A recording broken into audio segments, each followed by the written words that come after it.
Hey guys, welcome back to another episode of Puck Talk. For today's episode, we are once again continuing the mini-series where we talk about each and every team in the NHL. And for today's episode, we are talking about the Montreal Canadiens, who currently rank 26th in the league. Let's get started. Yeah, like he said, we're going to be talking about the Montreal Canadiens today, and we'll discuss some categories for them. So the first category we're going to discuss is the best player this season. The second category is the status in terms of rebuilding, contending, that kind of thing. And then the third category is where we think they will finish by the end of the season. And then the fourth category is a potential deadline trade they could make. And the fifth and final category is the panic level amongst the fan base. So yeah, let's get to it. Let's start with the stats first. Let's look at the player stats first. What do you guys think of those? Nick Suzuki, baby! Suzuki is Lead the good. team.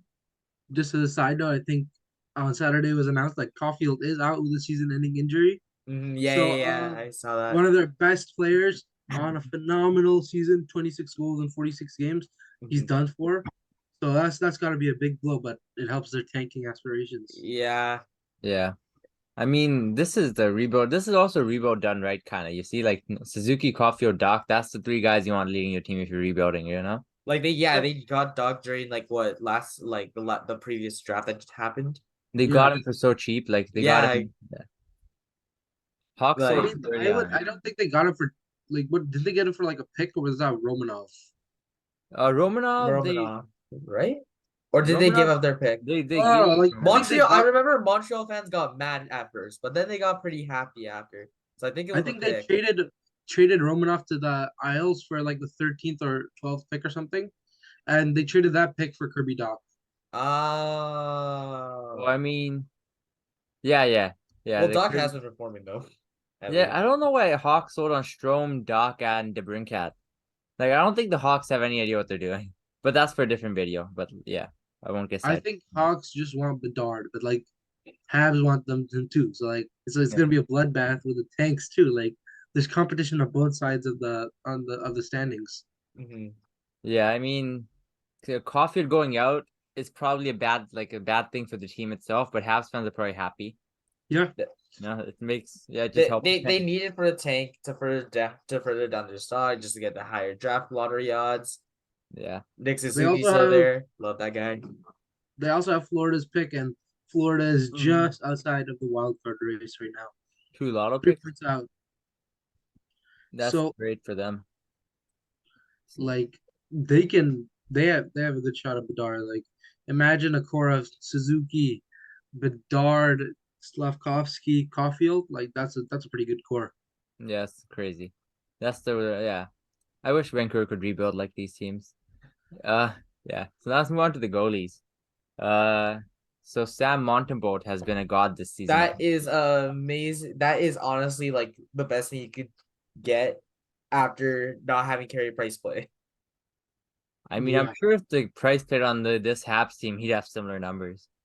Yeah, he would, but like this is actually pretty good for them in terms of like we don't have Carey Price playing. We're not sure if he's retiring yet or not, but we'll see. But this is a pretty good replacement so far, if that's the case. Yeah. I mean, yeah, goalie. Like I think the Habs just love stealing from Florida because Montembeault's a former Florida goalie as well. So, they got their pick, they got their goalie. Like, yeah, and those are their main pieces. And I think their goaltending is going great. You can't complain about it. That's what I say. Aside from Montembeault, it's pretty average. What you'd expect on a rebuilding team.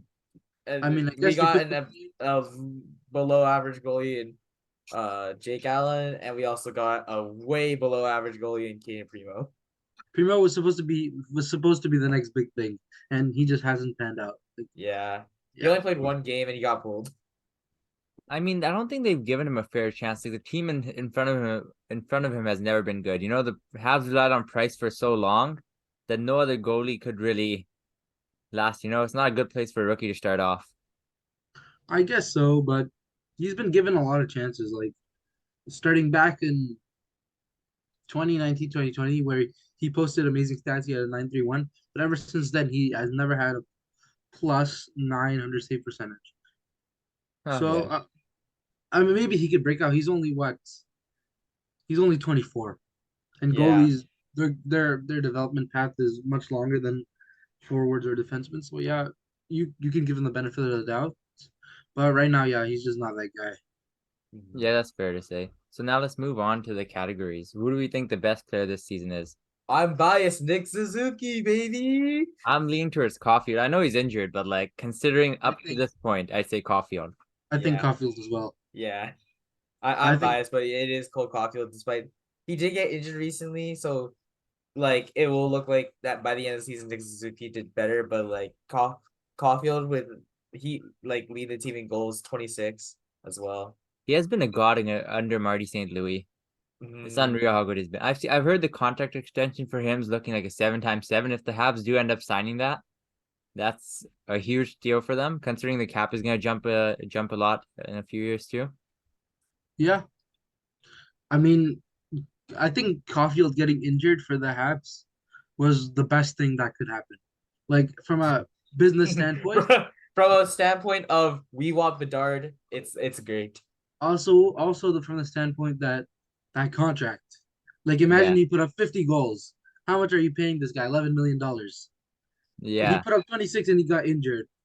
Maybe that lowered the price to 9 million, 9.5, rather than the high precedent he was about to set. that actually makes a lot of sense. I didn't even think of that, but that makes a lot of sense to be honest. Yeah, like they got a good core going with Caufield and Suzuki. Yeah, so best player, I think we agree is Caufield pretty much. And now the status of the Habs. I don't think there's much to be said. Tanky for Bedard. The tank is on. Thomas the Tank Engine. Yeah. There's no other stats we could possibly say there.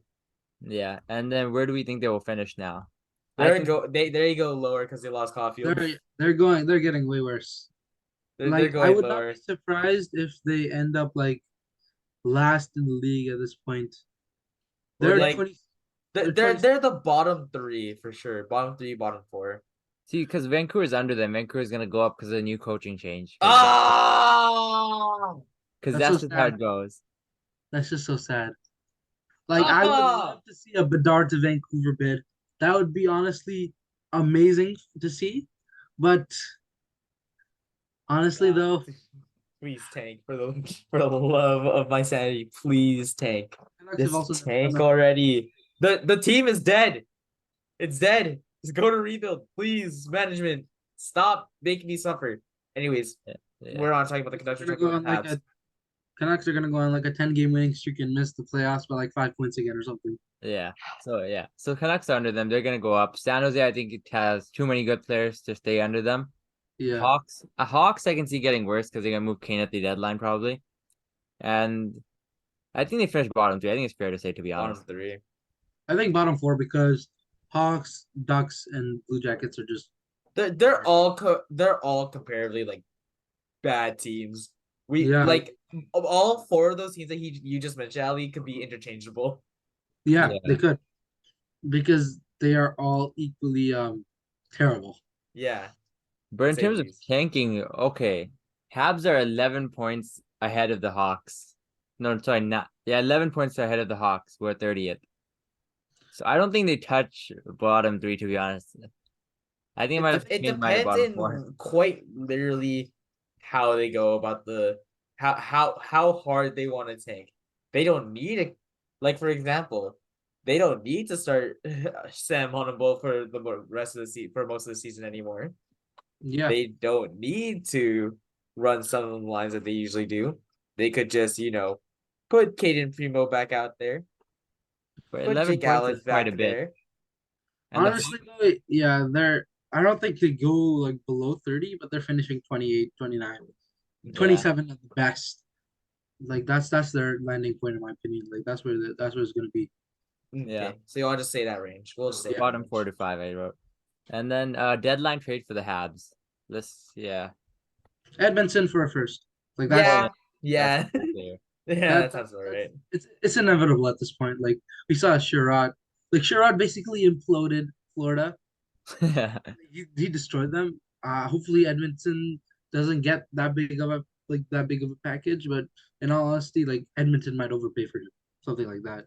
NHL Demon are like big D-man good. That's all they think about. They don't use the brain. He's tall. He's big. Let's go, Yeah. Tyler Myers. Somebody trade for first for him. Yeah, he's a pretty tall player. Yeah, don't look at his salary. Yeah, just Don't cover look your at the eyes. salary. Don't look at the actual games. Just look at that height that he has. Yeah, That's not 6 zeros, guys. That's like 4 zeros. Don't worry about it. yeah. So then the panic level for the Habs, what do we think that is? I don't think there's much. I think they You- accepted this. You accept I know for a fact that the Habs accepted the tanks for like this season. Yeah, they're done, man. Like they know who they want. They want the big man from North Van. Yeah, Yeah, buddy. Yeah, I think if you asked us last year, I would have said that the Habs panic level was high because last year they came off a cup run. But now I think after last year they've accepted that they are not a good team anymore, and Price is gone. So yeah, I think the panic level was non-existent at the moment. Perfect. And that's pretty much it for the Habs, unless you guys have anything else to add at the end. No, Carey Price had a good run. Wish he won a cup. Yeah, that's true. I wish that man won a cup. He's a I- franchise legend, though. the Leafs fan in me says no. Honestly, Yeah. I'm sorry. I can't condone that. Unfortunately, I mean, I don't know, man. It takes a special kind of talent to carry your team to the finals. yeah, but they beat my team, so I don't have any remorse for that. Brooklyn. Yeah, To be fair, I still don't like Chicago either. yeah. Yeah. Yeah, I don't really Right. hate any teams because Tampa don't lose. Yeah, Nah. imagine being wow, No. look at that. Being a fan of a good team. I can't possibly imagine that. Oh yeah. Yeah, we kind of got sidetracked, but like, yeah, thanks for watching, guys.